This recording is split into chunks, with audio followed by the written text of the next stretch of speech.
So I'll be talking about the next step in this tutorial, which is causal effect estimation. And so the idea here is that we will be trying to figure out what the effect is of a treatment choice on a specific outcome.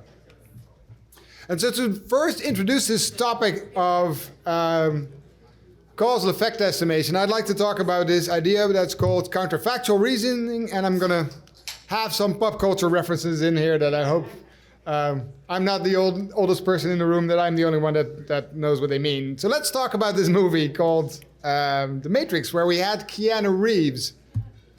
And somewhere in the beginning of the movie, Keanu is given a choice between a red pill and a blue pill. And so in the movie, we see him taking the red pill, and then we see what happens after he took the red pill. But what we don't know is how would the movie have gone if Keanu had taken the blue pill. I didn't make the movie with him taking the blue pill, but so basically the idea is that we have Keanu here moving along the timeline.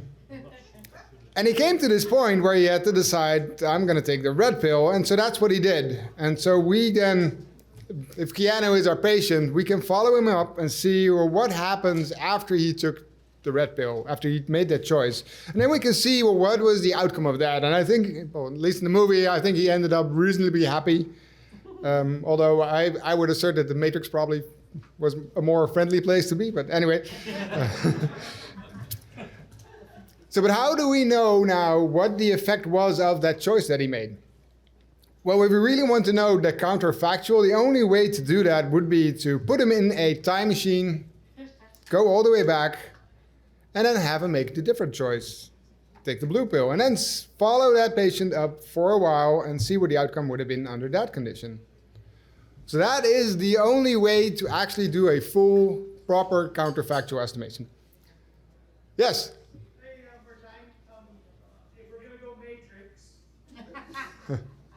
The blue pill, in theory, was just not choosing the red pill. If you have a decision point, this is not about Vegas anymore. In therapy, I know it's really important to have a comparator cohort.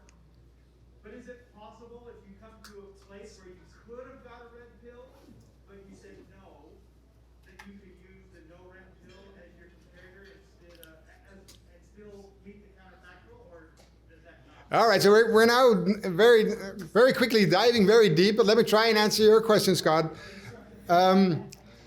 So what Scott is pointing out is that there's a choice being made here, and very often it's between two different products, like a blue pill and a red pill. But what really we often want to be answering is what we do in a randomized trial is compared to a placebo, no choice, or choosing not to treat. That in observational data is an incredibly hard thing to do, because for the people that choose no therapy, you don't know the moment when they choose not to have the therapy. And so in general, if you ask Patrick and me, it's not recommended to use such a non-use comparator. And instead, you always should pick the moment when they then choose an alternative treatment, where you actually can see the point where they choose that.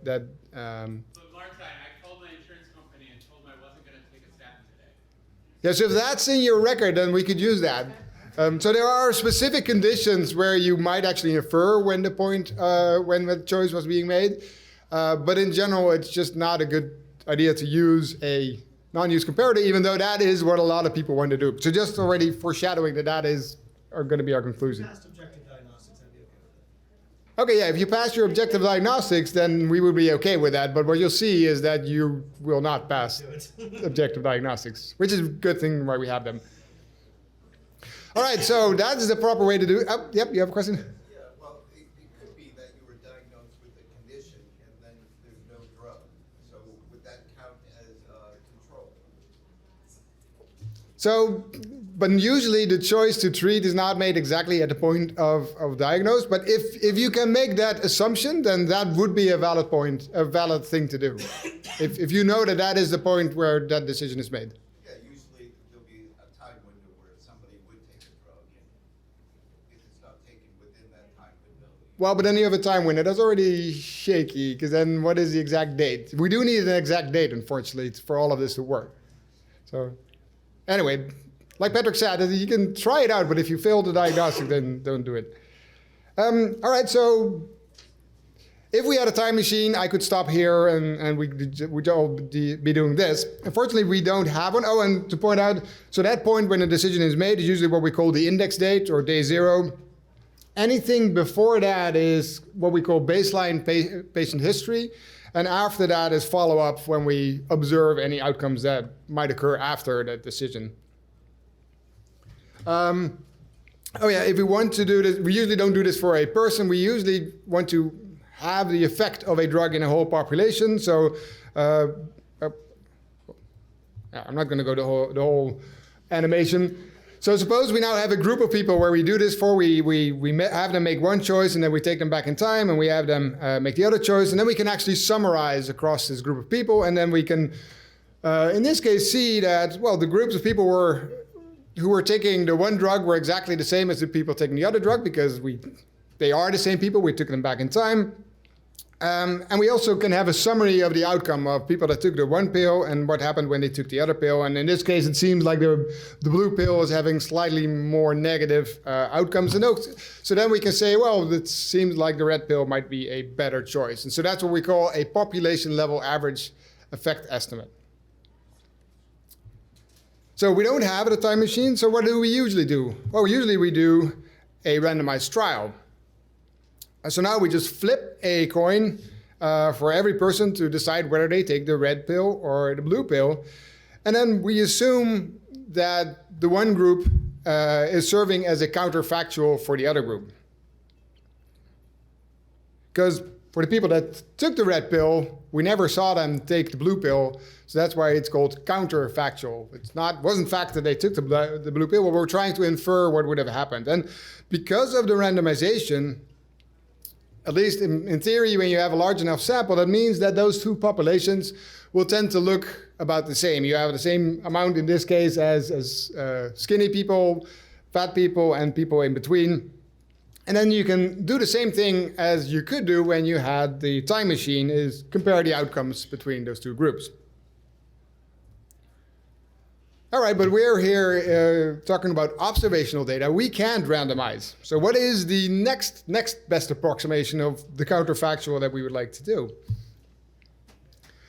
Also, we have two choices. Well, we have probably more, but the ones that we tend to use are either a comparative cohort design, where we pick another group of people to serve as the counterfactual of what would have happened to our target population, or we use a self-controlled design where we use the same people as the counterfactual, but just at a different point in time. And depending on what type of exposures and what type of outcomes you're looking at, one might actually make more sense than the other. The nice thing about a self-controlled design is that that does allow comparison to no use. So if you really want to do that comparison, then maybe a self-controlled design might be good for you. But again, you need to pass diagnostics. So let's focus on that first option, a comparative cohort design. So now we have people that we observe to take the red pill. And as a counterfactual, we take people that are observed to take the blue pill. However, if you do that, what you quite often see, if you look at what those people look like, is that those two groups are not the same. There usually is a reason why one group is getting the red pill and why the other group is getting the blue pill. In this case, there are more skinnies in the red pill group and more fatties in the blue group. So if we now look at those outcomes, well, it's very hard to say now if that is because of the choice of the pill, or whether that is because of those underlying differences in those two groups. And so we can't make a proper causal inference in this situation. Or can we? So that's where the propensity score comes in. So this is the main method that we use to adjust for these differences between these two groups. So the propensity score is the probability of belonging to the target cohort versus the comparator cohort given the baseline covariance. So it really is just a model of where z here, the probability of z equals 1 given x. So z is the treatment assignment and x are all covariates at the time of treatment assignment. So we can compute this score, we can just fit a predictive model basically, and then use that as a balancing score. And basically, if the two cohorts already have a similar propensity score distribution, then the distribution of covariates should be similar. That's sort of a given. And so all we need to do is make sure that the propensity score distributions of the two groups become the same.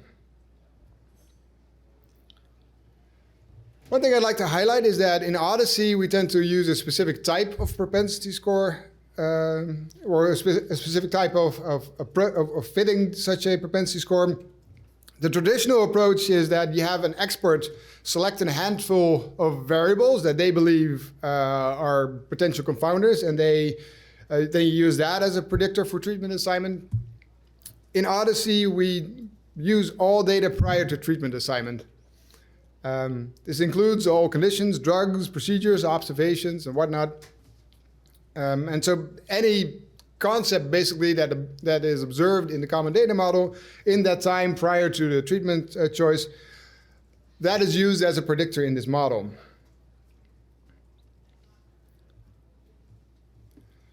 Important to realize that so the benefit of this is it's a fully automated approach. You don't need somebody to think very hard about which variables to include because we just have this generic set of very large set of covariates, and we let the data decide which ones are predictive of treatment assignment. The downside of it is that we do include the day 0, the index date, in the time windows that we have, because usually that's where the most important information is on the choice of treatment, the treatment choice. You do have to manually, in our tools, exclude the actual target and comparator exposure. So later on we'll see we're comparing lisinopril to hydrochlorothiazide. So you have to actually remove those two drugs from the set of covariates, or else the model becomes very easy because if you see the one, then it's the one, and if you see the other, then it's the other choice. And that's not what we want. So just to remember that as I'm sure people will run into this, that they get a message saying, oh, this model is fully predictive. I can't continue, and then it's, oh, I forgot to include it. Sometimes it's a little bit more complicated than just the drugs themselves. If one of them is an injectable, for example, and the other is not, then it could be that actually the injection procedure code is also something you would need to remove from the set of covariates before proceeding. But otherwise, it's fully automated, fire and forget, and seems to work really well. Okay, so now that you've fitted your propensity score, what do you do with that? So there's this paper by Garbe et al. That describes the various choices. We can do regression adjustment, so you can include the propensity score in your outcome model. That is typically not recommended because that makes all sort of assumptions on the distribution of your propensity score and its relation, that it's a linear one, for example. So we don't typically do that. Another one is matching, where for every person in the target group, we try and find somebody in the comparator group that has a similar propensity score. Next up is stratification, where we basically stratify the groups of people in different group strata based on the propensity score and then just compare within a strata. And then inverse probability weighting. Those last three options are all fully implemented in our cohort method R package, so you can just easily select those. Yeah, go ahead. What's the difference between this methodology and high-dimensional propensity score? Yeah, so One of them works. yeah, so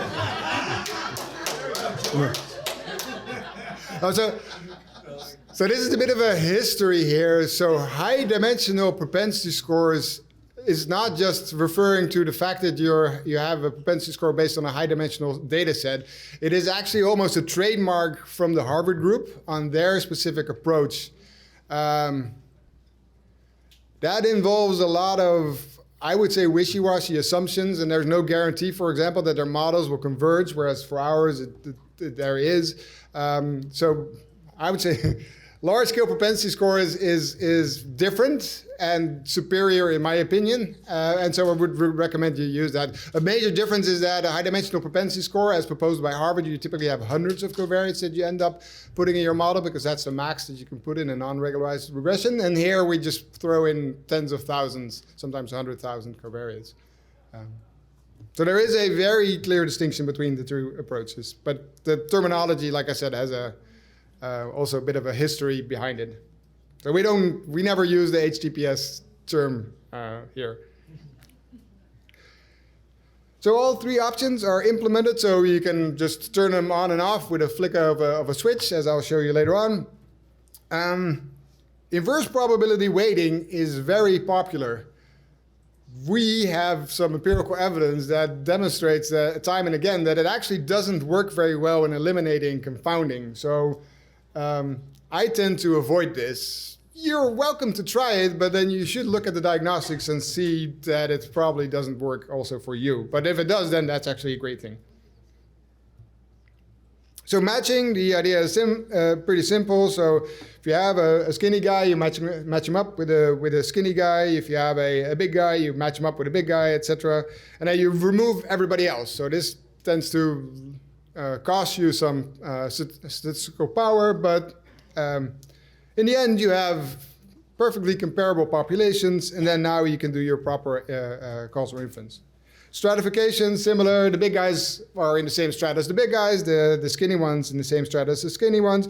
You then basically do a summary within each strata, and then you combine them across the strata to do a causal inference. So now that you've made your two populations comparable, the only question really remaining is, well, how do you then define your outcome model? So what is the thing that you're actually looking for? We have three options to choose from here: logistic regression, Poisson regression, and a Cox proportional hazards model. Logistic regression is really basically trying to estimate, did it happen more often in the target group compared to the comparator group? So it's a binary thing. Poisson regression is the same thing, but then taking into account time. So is the rate higher in the target group compared to the comparator group? We typically tend to use the Cox proportional hazard model that is looking at the time to event and estimates the hazard ratio. The nice thing about that last model is that it just requires on the assumption that there is a proportionality in the hazard between the two groups, whereas the other ones, well, Poisson regression assumes that the hazard basically is constant over time, which is a much harder constraint. But anyway, there's lots of literature on this. We tend to use Cox regressions that look at the time to event in both of these groups, and then estimates the hazard ratio. So might not seem like much, but I think actually this is one of the biggest contributions that we in OHDSI have made to the comparative effectiveness studies. Is we came up with these 5 questions that you have to answer to design your study. Because you don't have to worry about confounders, because we basically automatically do that with the large propensity scores. So what you have to answer is, what is your target cohort? So who are the people you're starting with, and then who are you comparing them with, your comparator cohort? And then what is the outcome that you're looking at? And again, this is also defined as a cohort. So earlier today, you already had lots of exposure to cohorts as the building blocks of all the OHDSI studies. Here again, the target cohort, comparator cohort, and outcome cohorts are all usually defined completely independent from each other. And then we basically combine these 3 into a single study to basically define our question. So Martijn, can I ask him a question? Go ahead. Who remembers in our study, what's our target cohort? What was the first cohort we built with AXIA? That's our target. And who are we comparing them with? We didn't build that cohort, but Patrick told us. Exactly. And our outcomes? What did that one myocardial angioedema. Okay, we're following. Excellent. So lisinopril versus hydrochlorothiazide for either MI or angioedema. One thing we do have to decide is what is the time at risk that we're looking at. So we know that there's this index date when the decision was made, but then how long do we follow them up? Do we follow them up as long as we can until we run out of observation time? That's usually called an intent to treat design. That's a valid option, but we could also say we just follow them up for the first 30 days. That's also a valid option. Or we could say we just follow them up as long as they're on the drug and then we stop when they stop taking the drug, which is usually referred to as an on-treatment design. All three are valid options, but they are answering slightly different questions. So depending on what the question is you're trying to answer, you have to actually choose between one of those options. And then finally, the model specifications. As I alluded to earlier, do you want a logistic regression, a Poisson regression, or a Cox regression? One thing that isn't in our rubric, but you also have to choose, I would argue, is negative controls. So I talked about negative controls also yesterday, some of you might remember, but let me try and explain a little bit better what negative controls are.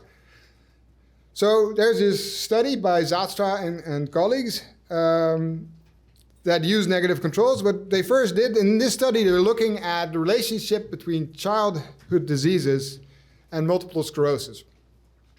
And so they looked at infectious mononucleosis, rubella, and measles and tried to answer the question, well, do these increase the risk of multiple sclerosis later on in life? And sure enough, in their study, they found that all three had statistically significant odds ratios. But they were a bit wary about their own methodology. They relied on recall by patients, and that's prone to recall bias. So they also included three things that they were fairly certain could never cause later on multiple sclerosis, including a broken arm, concussion, and tonsillectomy. And sure enough, for two of those three, they actually also observed a statistically significant result. And so given that, they actually started to doubt the findings that they had for those three childhood diseases. Now, what I find a bit of a stretch, but they said, oh, we have those negative controls. They show effect sizes around 1.25, which is roughly where rubella and measles also are. So we are going to eliminate those. And so the title of our paper is going to be Selective Association of Multiple Sclerosis with Just Infectious Mononucleosis. But probably if they included the fourth negative control, that might have been in that same range as the mononucleosis. So anyway, but I think this demonstrates how the principle of negative controls works. So those are things where we do not believe that there is a causal association, and we use those to verify that our design is working in the data that we're running it. If we're doing a comparative cohort study, the way that we choose negative controls is we choose something that where neither the target nor the comparator causes the outcome. And that means that if we're then comparing them, then, well, if one is not causing it and the other is not causing it, you compare it, then you should get a hazard ratio or an incidence rate ratio or odds ratio of 1. We typically select a lot of negative controls. That is because we don't know what the confounding structure is of these negative controls, and we don't know actually what the confounding structure is of our question of interest. So we just rely on large sample. We pick somewhere between 15 and 100. That might seem like a lot of work, but luckily there is help. I'll show you that in Atlas we can actually automatically use information from the product labels, scientific literature, and spontaneous reports to help you generate such a list. And this process is described in this paper by Erica. All right. So let's go and design a estimation study. So the idea here is it would be a little bit too hard to actually have you do all of this by yourself. So what I will do is I'll show you what I'm doing. And if you want, you can go to Atlas and click along with me. If you have any questions while I'm doing this, just shout out and we can discuss why I'm making certain choices. All right, so this is... Yep, is there a refresh button actually, or do I just... Oh, that's not good. Oh, it seems to be doing something, or not. Oh, yep. All right. We have magically have new cohorts. So what shall I do? So I'll just start with the basic. Yeah, I'll start with the basic one. So if I'm not mistaken, you already defined the target and comparator and outcome cohorts. Just to look at what they look like. So in this case, this cohort, the lisinopril, the target cohort, is defined as a drug exposure of lisinopril, which in the concept set is just defined as lisinopril with its descendants, so the ingredient lisinopril with all its descendants. And then we require that to be the first time in the person's history, because usually we do a new user comparative cohort design, where you compare the first time that somebody takes a drug, the one drug, and the first time that they take the other drug. The reason for that is that it later on becomes much more complicated to adjust for baseline differences if they already took the drug in the past, because then anything that happens between then and the new moment might actually be somewhere in between on the causal pathway. So we tend to use new users.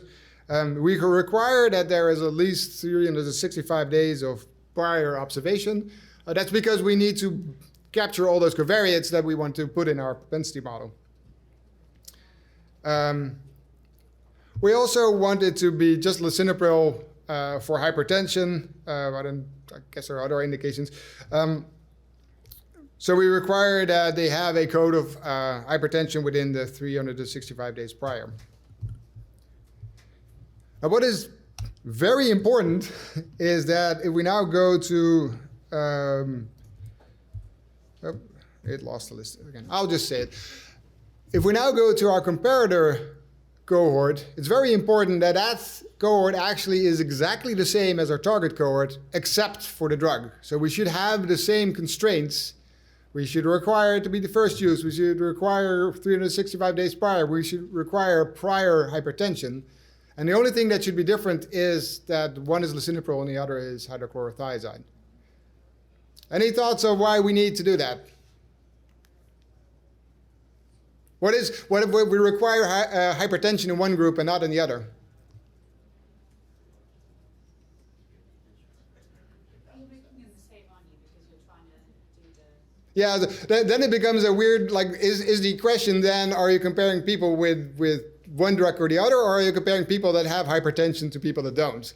And that makes it confusing, because the only thing you want to be different is the thing that you actually want to answer the question for. All right, so let's start a estimation study. So in Atlas, we have the estimation tab, so we click on that.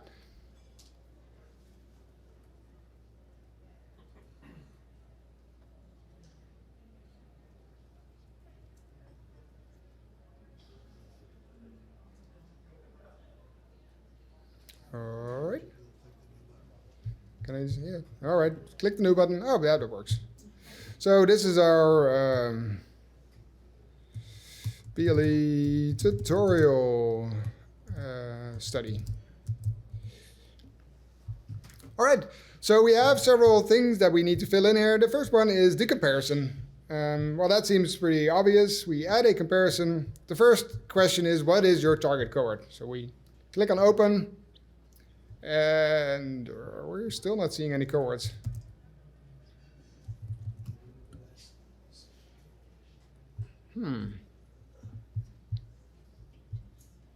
All right, I'm sorry about that, but that is what you have. What happens when you give a live demo?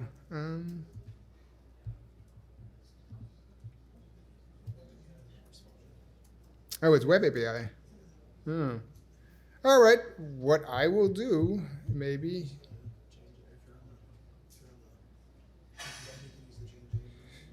That's a good question. Am I on the VPN? I am. All right. I will use a different atlas that is more responsive, hopefully. I'm sorry, so you probably can't click along with me.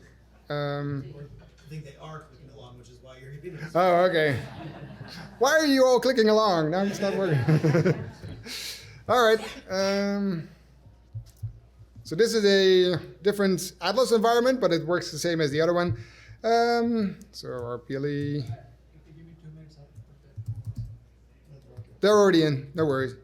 All right, so sorry, I'm going back to where I was. Add comparison. So I need to add my target cohort.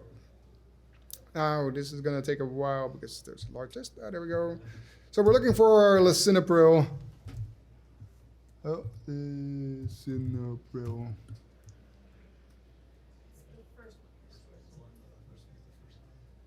Yeah, that's more complicated one. New users of lisinopril. There we go. So there we go. We choose those, and then we need to pick the comparator code. Hydrochlorothiazide, new users with prior hypertension. So now I've already defined my comparison. I need to add one or more outcomes.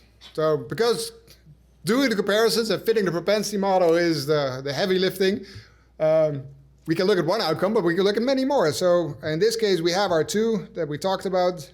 So the first is MI. Acute myocardial infarction events. Oh, why is nothing happening when I... Oh, checkbox. Oh, yes, I can choose more than one, of course. And then... can I just select all of those in one go? Oh, okay. There we go. Oh, and then I probably have to click on import. All right, so there I am. I selected both of these outcomes in one go. So the next question is an interesting one. The negative control concept set. Like I told you, we have to define a set of negative controls. That's highly recommended as a diagnostic. So I am going to show you how to basically do that. So let me save this. So in order to create this set, I first need to create a concept set, which I think already was discussed earlier. Yep, awesome. I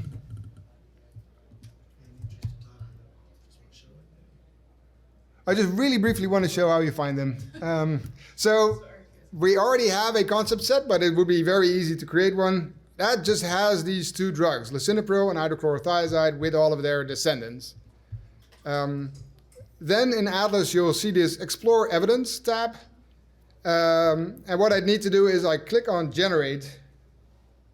And it hasn't happened yet, so that might actually take a while. All that does is it creates a very large table. Some of them, of outcomes, some of them have a flag called recommended negative controls. So those are the ones that you then want to look at. I usually export that as a CSV file. I order them by a rank order that's provided, and I just go down the list and manually review until I have about 50 outcomes that I think are not caused by lisinopril or hydrochlorothiazide. So that's much easier.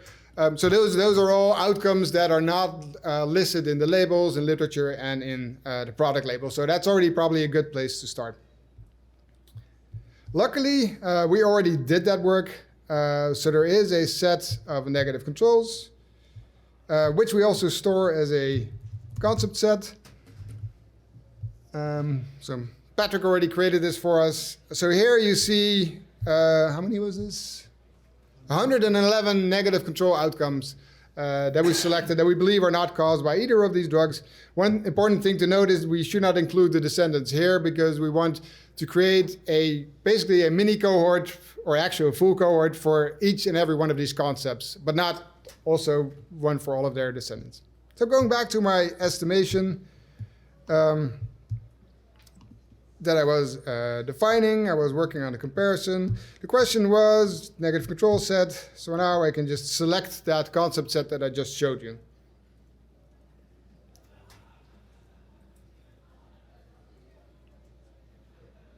Martijn? Yep.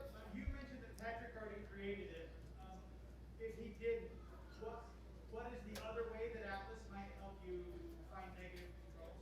So I just showed you how if you do explore evidence, that it generates that evidence for you. Like I said, I typically export that as a CSV file. I manually go through it, and then I just select those concept IDs that are remaining, and then I import that again as a concept set. You're welcome. All right, where are my negative controls? There they are. All right, so now I've defined that I want to use those as negative controls. Covariate selection, I have to define things to include and exclude. So what do I have to exclude? The treatments, yes, lisinopril and hydrochlorothiazide. So what I'll not show you is that I already created well, actually, you already seen it. There is a concept set that has those two things, hydrochlorothiazide and lisinopril, including all of their descendants. So we're going to remove that from the set of covariates. All right, so that's my definition of my target, my comparator, and my outcomes. So now all that is left is I need to define the time at risk and define my outcome model. Save. All right. So next step, the analysis setting. So there I have to make some additional choices. Let me just walk you through them. It's probably hard to read. Let me zoom in a little bit more. So we can restrict to a specific, the study to a specific time in the calendar. I'm not going to do that right now. Restrict the study to the period when both exposures are present in the data. I always choose yes here. So if one drug was on the market for a long time and the other drug was just available, say, the last year, what this will do is it will truncate your analysis to that last year when both are available in your data, because else you'll get like, oh, calendar time is really predictive of one treatment over the other. So we're not very interested in that. So we just throw those people away. Should only the first exposure per subject be included? Well, yes, but actually I didn't need to do that because we already said that in the cohort definition. So this is a second opportunity. That is, if you have cohorts where you didn't restrict to the first use, you can actually enforce it here again, or here for the first time. So the same goes for the minimum required continuous observation before. So we already defined this in the cohort, but here I'm also just going to set it to the 365 days before. The next question is an important one. What do we do with the people that are in both cohorts? Because we defined our cohorts completely separately. We defined one just for lisinopril and just for hydrochlorothiazide without referring to the other. And that is an important thing because that means that I can now reuse my lisinopril cohort to also compare to other things.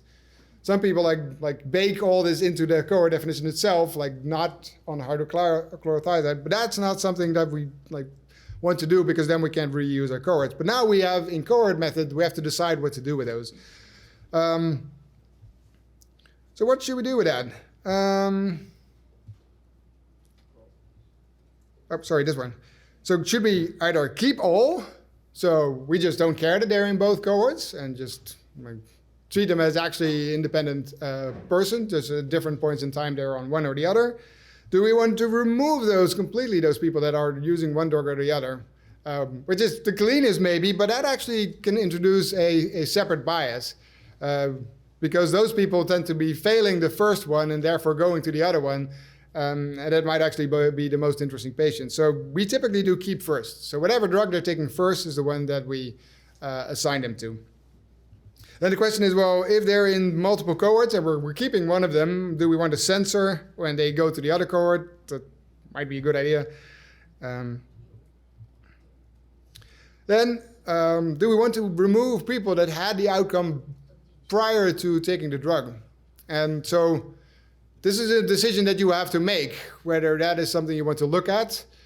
Of course, already having had the outcome is usually a very strong predictor for having the outcome again. So typically, if possible, we try to just remove people that already had the outcome before. So if you're looking at angioedema, you might want to remove people that had the angioedema before. You might not want to look all the way back, but just say, I'm going to look back for...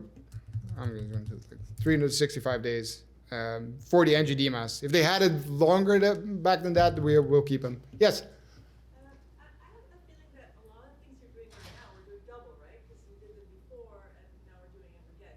Is the idea that you keep your cohort definitions broader and you narrow it down here, or what would be the best way to do that? Well, so there are multiple reasons for why you might choose one or the other. So an important design decision that you have to make that I would recommend you do is that you try and define cohorts independently. And so here I was talking about, do you want to remove people that had the outcome prior? I don't want to do that in my cohort definition because then I can't use that cohort for another outcome. And here we're looking at angioedema and MI plus 111 negative controls. I don't want to create over 100 exposure cohorts where every time I say remove people that had angioedema before. So that's a main design consideration. The other options, like do I just want to have first use, that's more for advanced use if you want to generate cohorts at scale and you don't want to do those choices in your cohort definitions. But most of it is really at trying to keep your cohort definitions independent and thereby allowing them to be reused in multiple studies.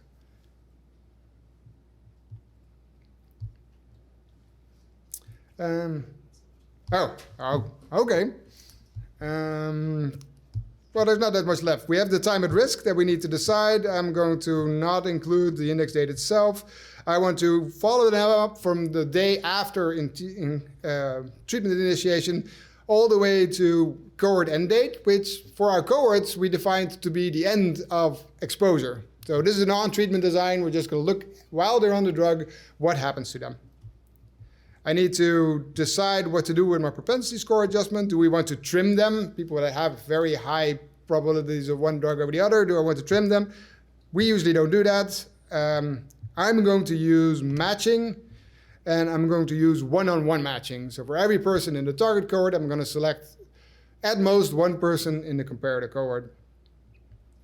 We have to define how much difference there is allowed to be. It's called a caliper. I'm setting that at the default value of 0.2 at the standardized logit scale.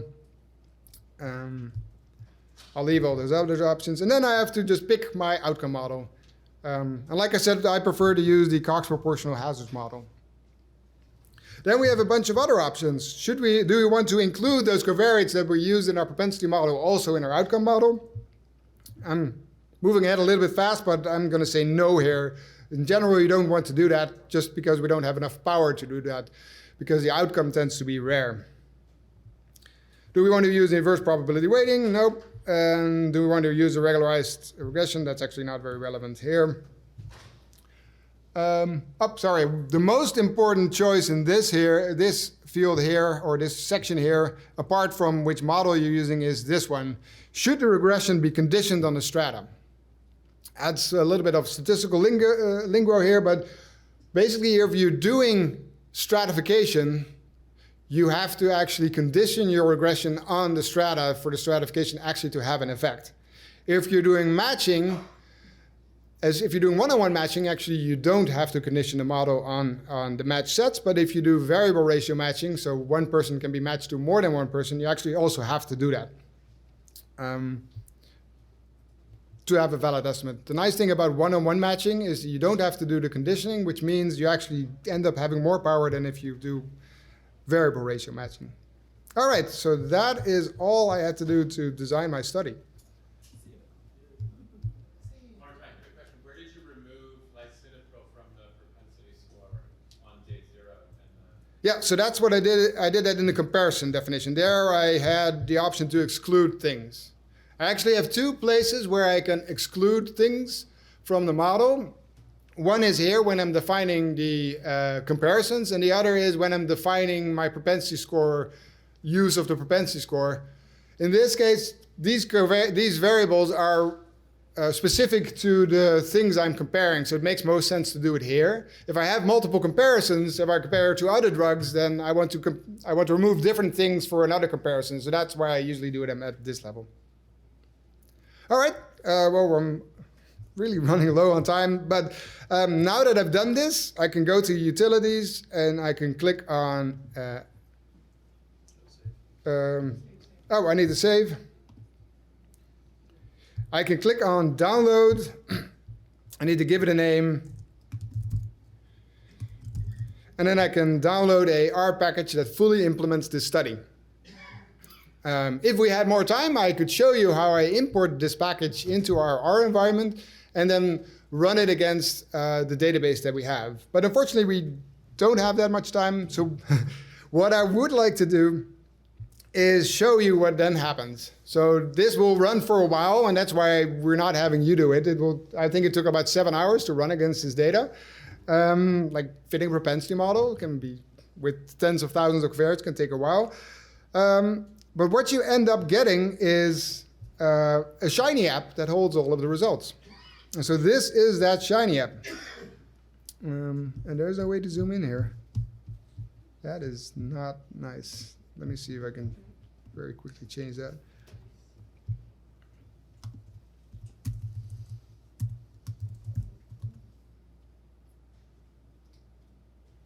That didn't have the intended effect. All right, I'm sorry. I'll just walk you through what you're seeing. So what you see here is you have a drop-down where you can choose the different comparison cohorts. So we're already comparing lisinopril to hydrochlorothiazide. We're starting with the angioedema outcome. We could also choose the MI outcome. And then here we see basically the estimate for that comparison for that outcome. And you see here it says NA everywhere, and you also see the word blinded here, which means that, which is for a reason, because you're not supposed to look at that until you verified that you passed your diagnostics. So let's go do that. I can click on this, and then I have all sorts of information, like I have a tab that tells me how much power I have. I have an MDRR of 2.16, minimum detectable relative risk. That's, well, not that good, but also not that bad. So a effect size smaller than 2, I'm not going to be able to detect. I can look at the attrition. How many people did I lose along the way as I did the various adjustments? And so the most people I see are lost is due to the matching on the propensity score. I lose 39,000 people in the target cohort and 8,000 people in the comparator cohort. So that's pretty bad. I can look at the characteristics of the population both before and after propensity score adjustment. I can look at the propensity model itself. So what were strong predictors? And actually here is something that is telling us that there might be something funky going on, because agents acting on the renin-attentional system, so ARBs, are a strong, or this is also ACEs, right? ACE inhibitors are a strong predictor for one treatment over the other.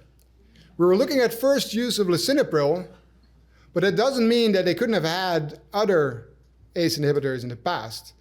And so now we're comparing people that are starting on lisinopril to people that are on hydrochlorothiazide, probably after they failed another ACE inhibitor. So that might not be the question that we're trying to answer.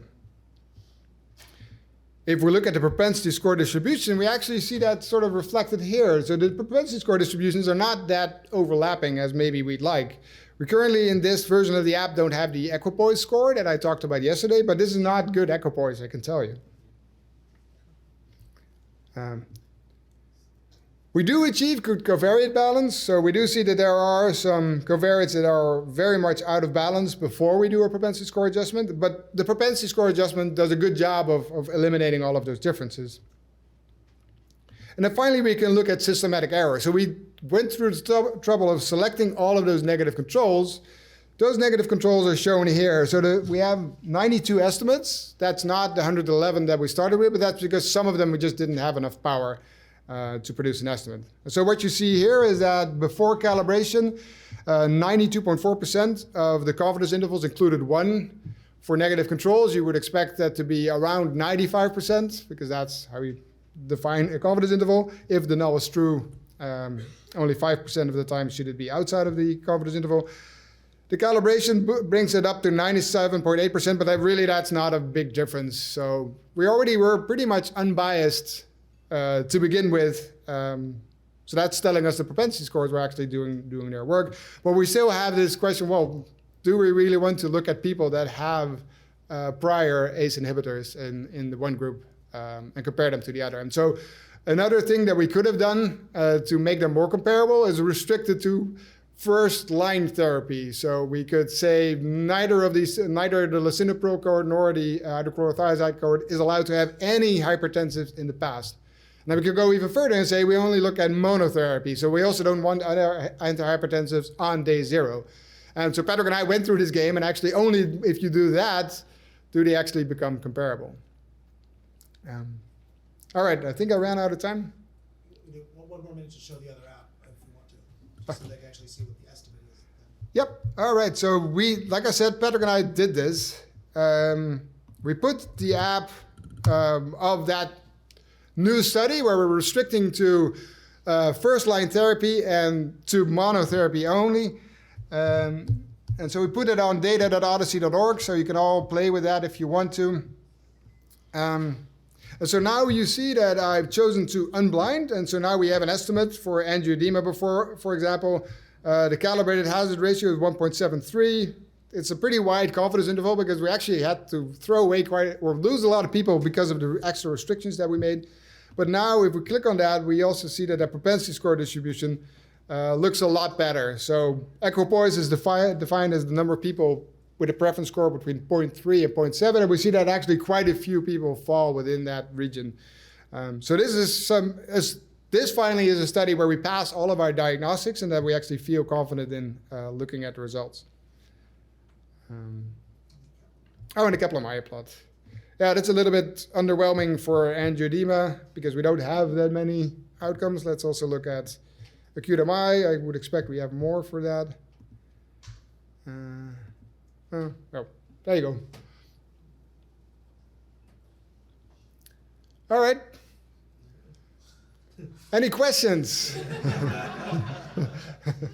I'm sure that was all obvious, and now you can all do this yourself.